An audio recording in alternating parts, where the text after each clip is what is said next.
Today. Isn't it crazy how the weather changes as each day passes? Yesterday was sunny, icy. Today it's wet, foggy, and a bit murky, really. Not a very nice day. So the light's back on again. Okay, but never mind. I suppose the weather changed like it changes for us, for Ali, in the different seas, and we're going to find out a little bit more where she goes around. Well done to James and Blake, who told me that Cape Horn is in South America. So well done, you guys. Maybe there was children in 4Y and 4J who found that out as well. But obviously being 4F, I get to see their messages. So, our next chapter. And again, it's her diary entry, as we can see, because the text is a little bit differently. The font is different. Okay. Around the Horn and with dolphins too. 20:05 hours, 9th of March. Dear Mum, dear Grandpa, dear everyone, feels like this really is the bottom of the earth down here. The sky up there is black with rain, squalls, and the winds screaming like I've never heard it before. This is not a funny place to be. Don't think I'll hang about. Kitty Ford doesn't seem to care though. She just bounces along, 2 storm jibs up, twin-poled, 6 knots, riding each wave like it was just a ripple. If this was a talking boat about the only thing that she can't do, she'd be shouting at the waves. Bring it on, baby. Give me more. See if I care. You think you can beat me? No way, Jose. And you should see the waves she'd be shouting at. About 15 metres from bottom to top. So when you're down in the trough and look up, they look as if they're about 50 metres. And they're long. That's what makes them different. They've travelled all around the world just to meet us here. Aren't they nice? Aren't they kind? Building all the time. Up to 200 metres long. I promise you. Awesome. Magnificent. Majestic. Amazing. Exhilarating. Overwhelming. I'm running out of adjectives, so I'll stop. They're wave monsters, that's what they are, and when one decides to break, it's like an avalanche that goes on, and Kitty Ford does snowboarding, then surfing through the middle of it, raging white water all around. The air, snowing foam, so beautiful, so wonderful. Should be scary, but it's not.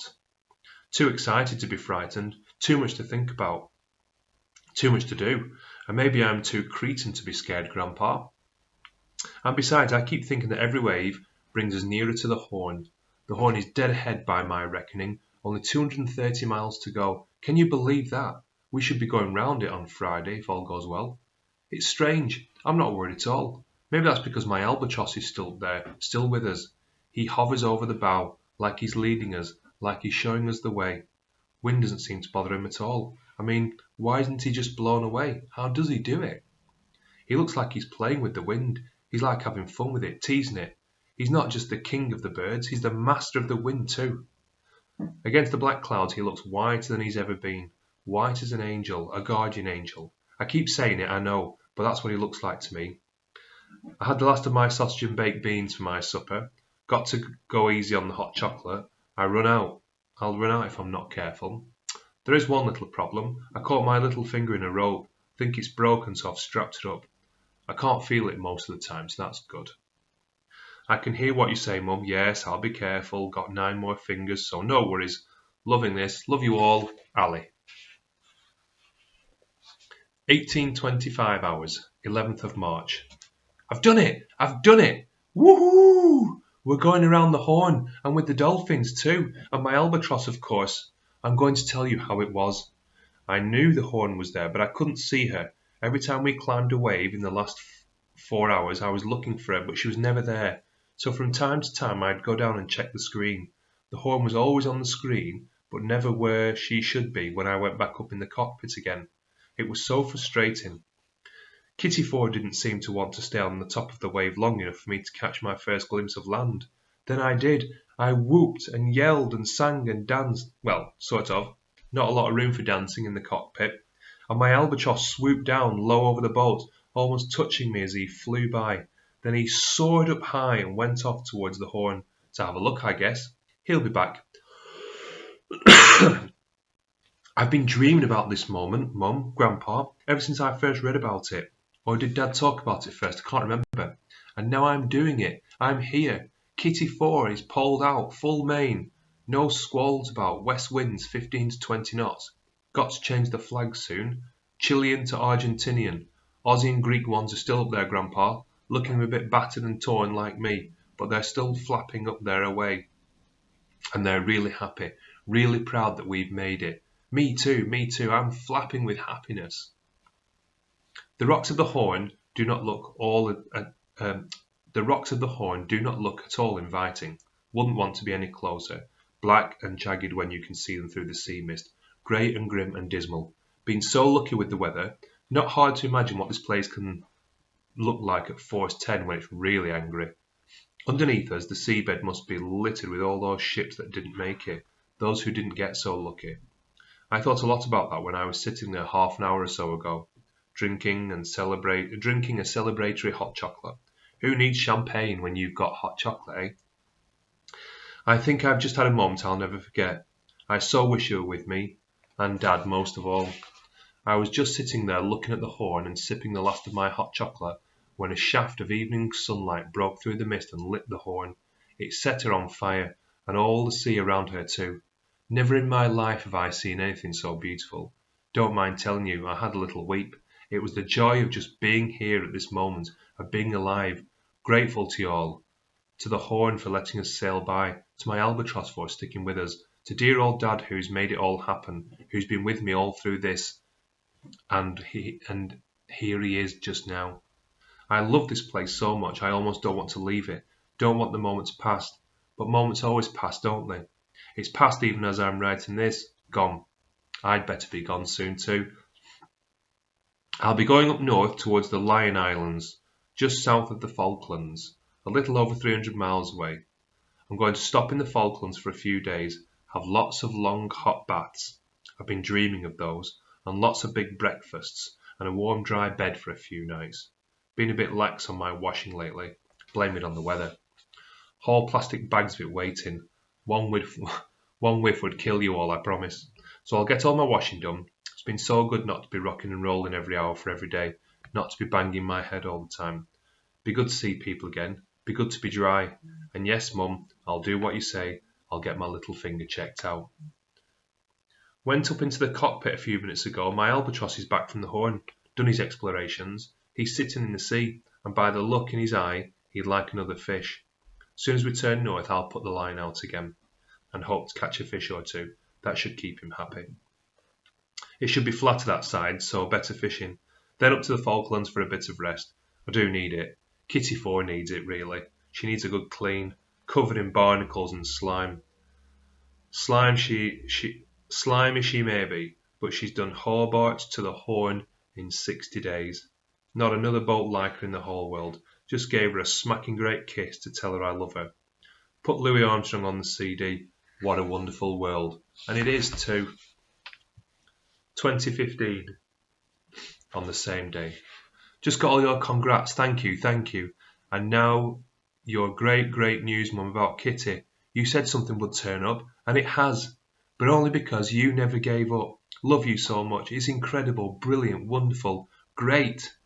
So I've got a whole new family I never knew about. And Kitty is real. Really real. Not a figment of Dad's imagination. Tell that bloke who emailed you that he's the best vicar in the entire world. When I get to England, I'm going to go to St. James in Bermondsey to see the baptism records for myself. See the place where they were baptised. I keep looking at the family tree you sent me, Mum. I can't believe it. New grandparents. Ellen and Sydney Hobhouse. And the marriage certificate too. Ellen Barker, Sydney Hobhouse. Now I know for sure that Dad was a baby once. He was a happening, wasn't he? And so was Kitty. Like you say, Mum, we mustn't get our hopes up too much. We still have to find Kitty. And when we do, it might be too late. She could be dead. But at least we know she was a true person, a happening, just like Dad. Real just like Dad. Will you thank the vicar bloke for me too for helping us like this, and tell him I want to meet him when I come to London? So Dad was right about Bermondsey too. Is that far from London Bridge? He had a better memory than I thought he had. Dear old Dad. Best day of my life. I've rounded the Horn and I've found some new family. This calls for another hot chocolate. Maybe two. I know I shouldn't. I know it'll run out. But who cares? Love you all. Ali. Zillions and zillions and zillions of kisses. Now we're back to Ali talking to us. Dr. Mark Topolsky. Thinking back, I should have stayed longer in the Falkland Islands. I didn't, mostly because of the hopeful news I'd just had about Kitty. It made me impatient to be on my way again. The Falklands is a bleak, barren place, that's for sure. And the people are tough. They have to be. But they were kindness itself. My arrival caused quite a stir. Lots of people were following my trip now on the website, so they knew I was coming. I had lots of helping hands and a place to stay in Stanley, which was a home from home for me. Mrs. Betts mothered me like a happy hen who had just found a lost chick. I had all the baths I'd been longing for, and all the breakfasts too. I did a couple of interviews, but then she made sure I was left alone to recover. And Kitty 4 was well looked after too. Within a week, she was tidy and trim again, not a trace of slime, and the barnacles gone. To go. The solar panel was fixed. I'd been having a lot of trouble with that. She was filled up with diesel, and I had all the provisions on board that I needed to get me to England. All the packets of hot chocolate I could ever want. I was just waiting for the right wind and the right tide. But an onshore wind was blowing a gale, and it went on blowing for days on end. Apparently quite common in the Falklands, so I couldn't leave.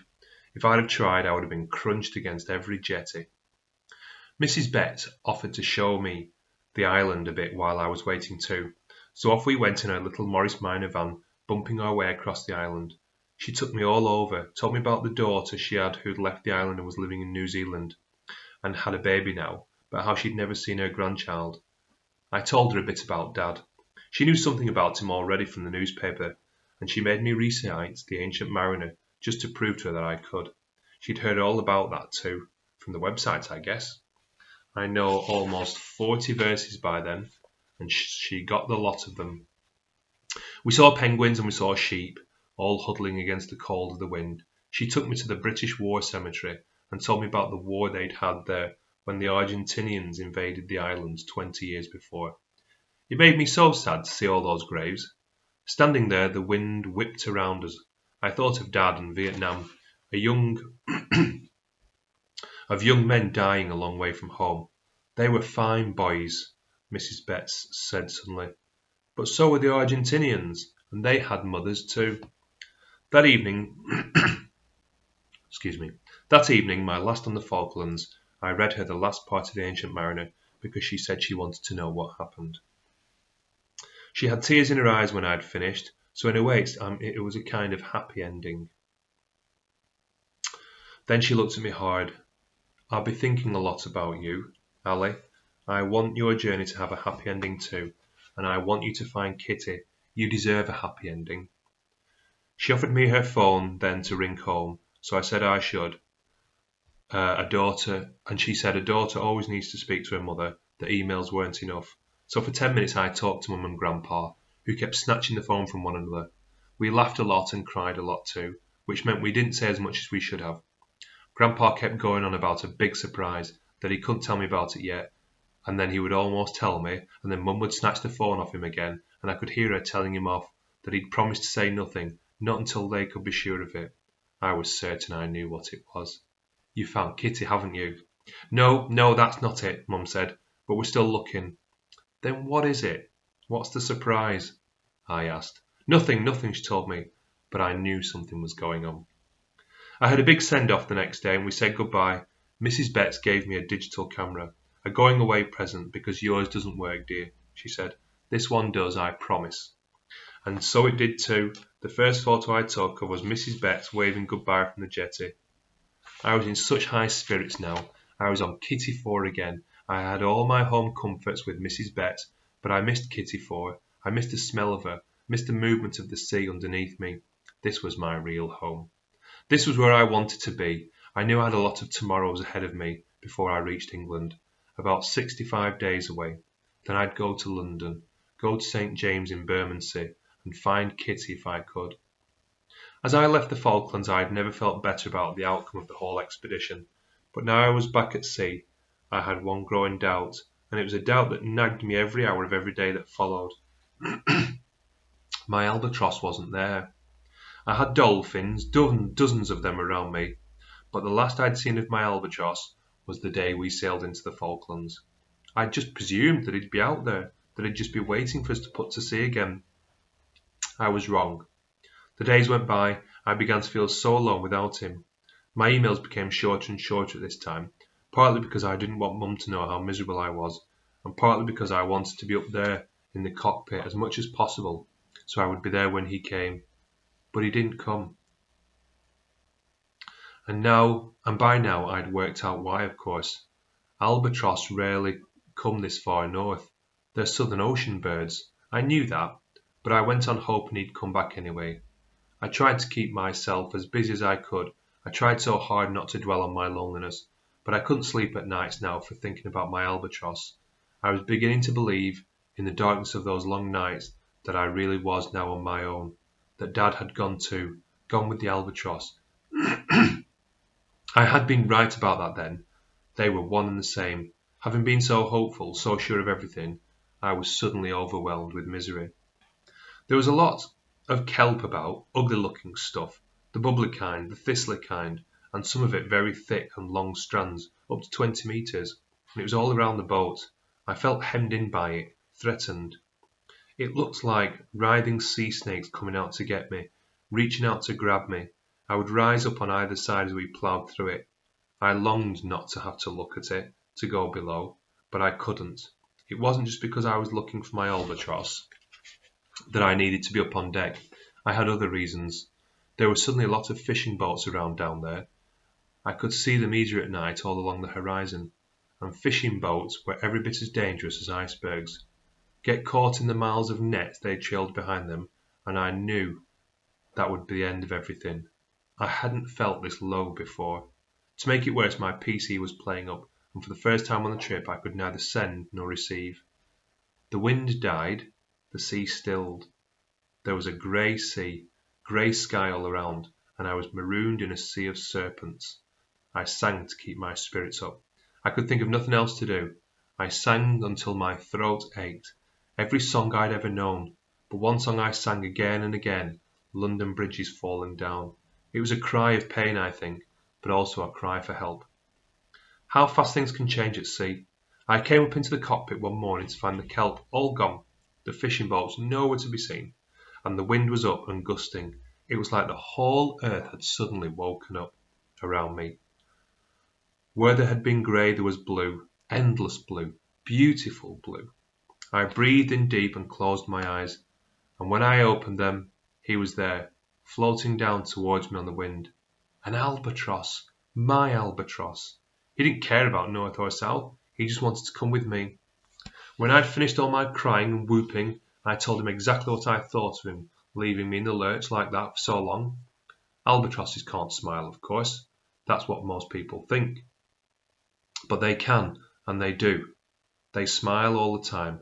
And when I threw him a fish I'd caught for him that evening, he was smiling all right. I knew he was.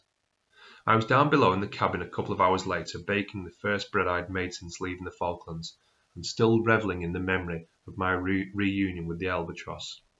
His return had not only changed me, it clearly had some magical effect on my PC, which was now working again perfectly. Then the phone rang, the sat phone. It had only rung a few times on the whole trip, and then it had always been a Coast Guard calling, and always much nearer land. I picked it up, worried that there might be something wrong at home, or maybe it was just Mum panicking that she hadn't been able to catch me on email. Hi there. It was a man's voice. This is Dr. Mark Topolsky. You don't know me. He had an American accent. But your grandpa's been speaking with NASA. They phoned right up and suggested I might like to talk with you. I didn't understand what he was on about. Not at first. I'm not ill. I don't need a doctor. I'm fine. Sure you are, Ali. Thing is, Ali, I'm up right above you on the International Space Station, and you're right down below us, and your grandpa said you can see us sometimes, and how you'd like to get in touch. And I thought that seemed like a fine idea because we're both kind of explorers, aren't we? And so I thought, like you did, that maybe we could get together on email or by phone from time to time. Whatever you like, a kind of ongoing conversation. Might be fun, might be interesting. What do you say? I couldn't say a thing. I had the first amazing phone call from space. So my emails tell me on the 29th of March. Grandpa's surprise was a surprise, all right. The surprise of my life. So she's in touch with space. Out there on the sea and in touch with the International Space Station, which is zooming around ahead of her. Well, we've not far to go. I think we might have this finished this week. Exciting stuff. I wonder whether she'll find Kitty and what is that magic key all about? Oh, we'll find out soon. Okay, enjoy the rest of your day. Keep warm, keep safe. See you later.